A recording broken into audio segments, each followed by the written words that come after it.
भारत में एक जमीन ऐसी भी है जिसके बारे में कहते हैं कि वहां चलना भी मतलब पुण्य कमाने जैसा है। एक ऐसी जगह जहां नदी, पहाड़, मंदिर सब मिलकर जैसे मोक्ष का एक नक्शा बनाते हैं। ये कमाल का आइडिया है ना कि एक जगह ऐसी भी हो सकती है जहां भूगोल और आध्यात्मिकता दोनों बिल्कुल एक हो जाएं। बिल्कुल। और आज हम उसी जमीन के आध्यात्मिक नक्शे को समझने की कोशिश करेंगे। हम बात कर रहे हैं उत्कल देश की, जिसे आज हम ओडिशा के नाम से जानते हैं। जी। हमारे हाथ ब्रह्म पुराण पर आधारित एक दस्तावेज लगा है जो उत्कल के सिर्फ मंदिरों या जगहों की लिस्ट नहीं देता, नहीं, बल्कि एक तरह से आध्यात्मिक तरक्की का पूरा ब्लूप्रिंट समझाता है। तो आज का हमारा मिशन है इस ब्लूप्रिंट को डिकोड करना और ये समझना कि इस धरती को इतना पवित्र क्यों माना गया है। और ये एक बहुत ही दिलचस्प सफर होने वाला है, क्योंकि ये सिर्फ एक जगह की कहानी नहीं है। ये चेतना के विकास की कहानी है। मतलब ये समझने की कोशिश है कि कैसे एक बाहरी यात्रा एक भीतरी यात्रा का जरिया बन सकती है। तो चलिए इस ब्लूप्रिंट के पहले पन्ने से शुरू करते हैं। ये दस्तावेज उत्कल की पहचान किस तरह से करता है? मतलब इसमें ऐसा क्या खास है जो इसे बाकी पवित्र जगहों से अलग बनाता है? देखिए, यहीं से इसकी यूनिकनेस शुरू होती है। ये टेक्स्ट उत्कल को किसी एक देवता की भूमि नहीं कहता। अच्छा। जैसे हम काशी को शिव की या वृंदावन को कृष्ण की नगरी कहते हैं। ये कहता है कि उत्कल शिव, विष्णु और शक्ति तीनों की साझा जमीन है। तीनों की? हाँ, और ये कोई छोटी बात नहीं है। क्यों? इसका क्या मतलब हुआ? इसका मतलब ये है कि एक तरह की आप कह सकती हैं स्पिरिचुअल यूनिफाइड फील्ड थ्योरी है जिसे जमीन पर उतारा गया। वाह। सोचिए, भारत के दूसरे हिस्सों में एक दौर था जब शैव और वैष्णव परंपराओं में मतलब फिलोसॉफिकल बैटल्स चल रही थीं, वाद विवाद हो रहे थे। हाँ, बिल्कुल। लेकिन ये दस्तावेज बताता है कि उत्कल में ये समस्या सुलझ चुकी थी। यहाँ ये परंपराएं एक दूसरे से टकराती नहीं, बल्कि एक दूसरे में घुल जाती हैं, एक बड़ी तस्वीर बनाती हैं। तो मतलब जमीन ही उस एकता का प्रतीक बन गई। बिल्कुल। ये तो वाकई एक गहरा इंसाइट है। और शायद इसी एकता की वजह से उस दस्तावेज में एक बहुत बड़ा दावा किया गया है।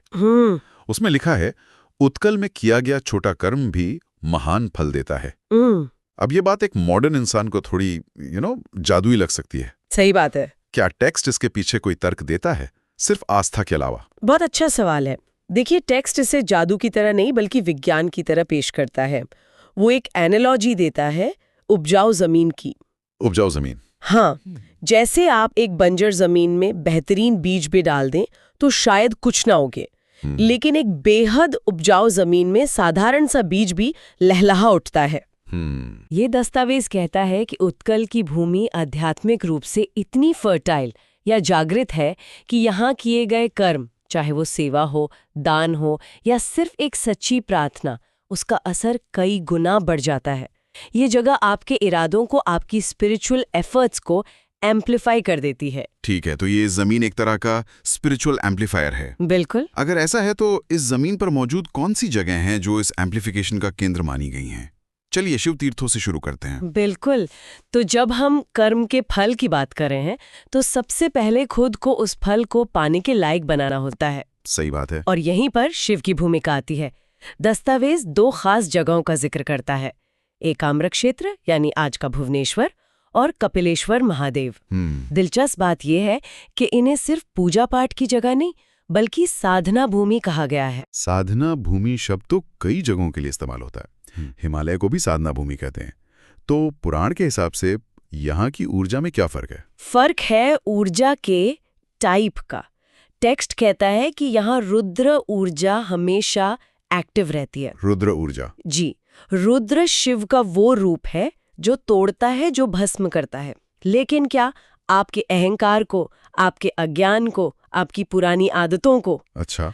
तो आप इसे ऐसे समझिए, ये जगह आत्मा के लिए एक हाई इंटेंसिटी जिम जैसी है। वाह, हाई इंटेंसिटी जिम? हाँ, यहाँ लोग सिर्फ मन की शांति के लिए नहीं आते थे, बल्कि अपने अंदर की कमजोरियों से लड़ने, उन्हें तोड़ने और खुद को आध्यात्मिक रूप से ट्रांसफॉर्म करने आते थे। ये एक एक्टिव, चैलेंजिंग स्पिरिचुअल वर्क था, पैसिव वर्शिप नहीं। ये एनालॉजी कमाल की है। तो शिव की ये रुद्र ऊर्जा पहले आपको तोड़कर तैयार करती है, इस ट्रांसफॉर्मेशन के बाद यात्रा कहाँ जाती है? बहुत सही पकड़ा आपने।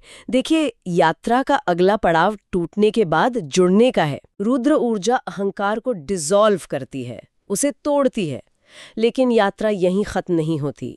इस दस्तावेज के मुताबिक साधक फिर होलनेस या पूर्णता की तरफ बढ़ता है। और ये पूर्णता? ये संरक्षण का सिद्धांत, ये विष्णु का है। और उत्कल में इसका सबसे बड़ा केंद्र है पुरुषोत्तम क्षेत्र, यानी जगन्नाथपुरी। जगन्नाथपुरी, इसका नाम तो सबने सुना है, लेकिन इस आध्यात्मिक ब्लूप्रिंट में इसका क्या रोल है? शिव के बाद विष्णु ही क्यों? क्योंकि शिव का काम अगर रीसेट करना है तो विष्णु का काम रीबूट करके सिस्टम को चलाना है। सही। जगन्नाथपुरी सिर्फ एक मंदिर नहीं, बल्कि वैष्णव धर्म का एक जीता जागता केंद्र है। और यहाँ पर आकर इस यात्रा का एक बहुत बड़ा रहस्य खुलता है, जो दर्शन के कॉन्सेप्ट से जुड़ा है। हाँ, टेक्स्ट में एक लाइन है जो मुझे बहुत चौंकाती है। कौन सी? जो जगन्नाथ को देख ले वो जन्म मरण से मुक्त हो जाता है। मतलब सिर्फ देख लेने भर से मोक्ष, ये कैसे मुमकिन है? देखिए, यहाँ देखने का मतलब आंखों से एक मूर्ति को देखना नहीं है। तो फिर? ये दर्शन शब्द का असली मतलब है एक आध्यात्मिक साक्षात्कार, a moment of spiritual resonance. जब कोई इंसान पूरी श्रद्धा, समर्पण और बिना किसी अहंकार के, जो शिव की रुद्र ऊर्जा पहले ही कम कर चुकी है, जगन्नाथ के सामने खड़ा होता है, तो वो एक मूर्ति को नहीं देख रहा होता। अच्छा। उस पल में वो ब्रह्मांड के पालक पुरुषोत्तम से एक कनेक्शन महसूस करता है। ये वो पल है जब देखने वाले और जिसे देखा जा रहा है उसके बीच का पर्दा गिर जाता है। भक्त और भगवान की फ्रीक्वेंसी मैच हो जाती है। वाह! उस एक पल के एहसास में जन्म मरण का चक्र टूट सकता है। ये एक क्रिया नहीं, चेतना की एक अवस्था है। ये व्याख्या तो दर्शन शब्द को एक नया ही मतलब दे देती है। तो ये जो पूरी प्रक्रिया है, पहले शिव की ऊर्जा से अंदर की सफाई, फिर विष्णु के दर्शन से पूर्णता का अनुभव, क्या ये सब सिर्फ मंदिरों तक ही सीमित है? प्रकृति का क्या रोल है इसमें? अरे, इसके बिना तो भारतीय आध्यात्मिकता अधूरी है। ये जो अंदरूनी सफाई की बात आपने की, हाँ, ये दस्तावेज कहता है कि प्रकृति उसे सपोर्ट करती है, उसे तेज करती है। इसमें 3 जगहों का खास जिक्र है: महानदी, वैतरणी नदी और बिंदु सागर सरोवर। अच्छा। इनके पानी को सिर्फ फिजिकली क्लीन करने वाला नहीं, बल्कि स्पिरिचुअली प्यूरिफाई करने वाला माना गया है। किस तरह की प्यूरिफिकेशन? टेक्स्ट इसे 3 लेवल पर समझाता है। पहला, पापों का नाश, यानी आपके अतीत के बुरे कर्मों के असर को धोना। दूसरा, संस्कारों की शुद्धि। हमारे मन पर आदतों और इच्छाओं की गहरी लकीरें होती हैं, जिन्हें संस्कार कहते हैं। पवित्र जल में डुबकी उन नकारात्मक लकीरों को हल्का करती है। और तीसरा, जो बहुत गहरा है, पूर्वजों की तृप्ति। माना जाता है कि इन जगहों पर किए गए अनुष्ठान से आपके पूरी वंश परंपरा को शांति मिलती है।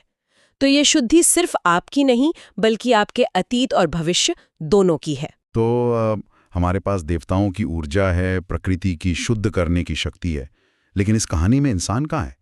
क्या लोग सिर्फ इन शक्तियों के पैसिव रिसेप्टेंट्स थे, या उन्होंने भी कुछ योगदान दिया? बिल्कुल दिया, और यही इस जगह को एक स्पिरिचुअल लेबोरेटरी बनाता है। अच्छा। दस्तावेज बताता है कि अगस्त्य, कपिल और मार्कंडेय जैसे बड़े बड़े ऋषियों ने यहाँ तपस्या की। वो यहाँ सिर्फ दर्शन करने नहीं आए थे। तो फिर? वो यहाँ ज्ञान की खोज करने, चेतना के साथ प्रयोग करने आए थे। यहाँ के जंगल, गुफाएं और आश्रम एक तरह से उस दौर के रिसर्च एंड डेवलपमेंट सेंटर्स थे। R&D centres. हाँ, जहाँ आत्म साक्षात्कार के रहस्य खोजे जाते थे।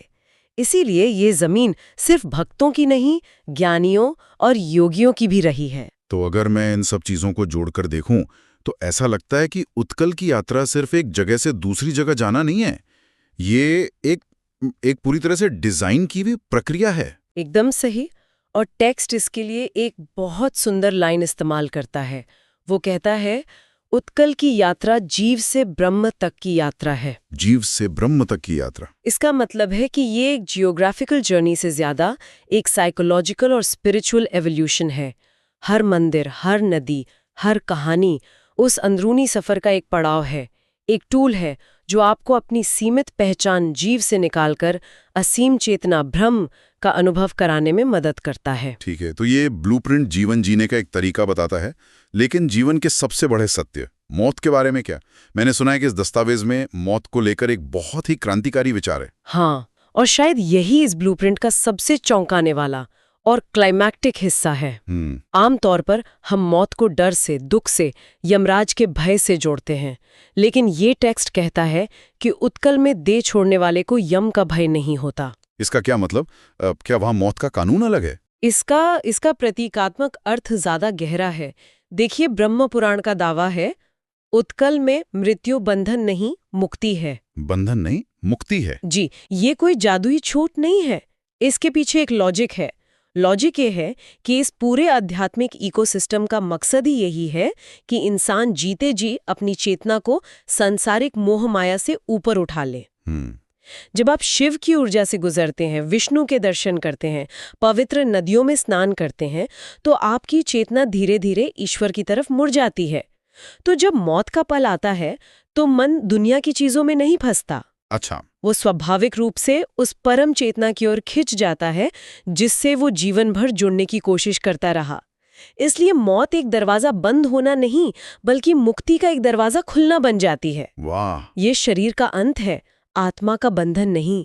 ये उस पूरी साधना का आखिरी और सबसे बड़ा फल है। ये तो जीवन और मृत्यु की पूरी परिभाषा ही बदल देता है।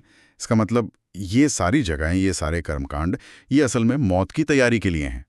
एक ऐसी तैयारी ताकि अंत का पल डरावना ना हो, बल्कि उत्सव जैसा हो। बिल्कुल।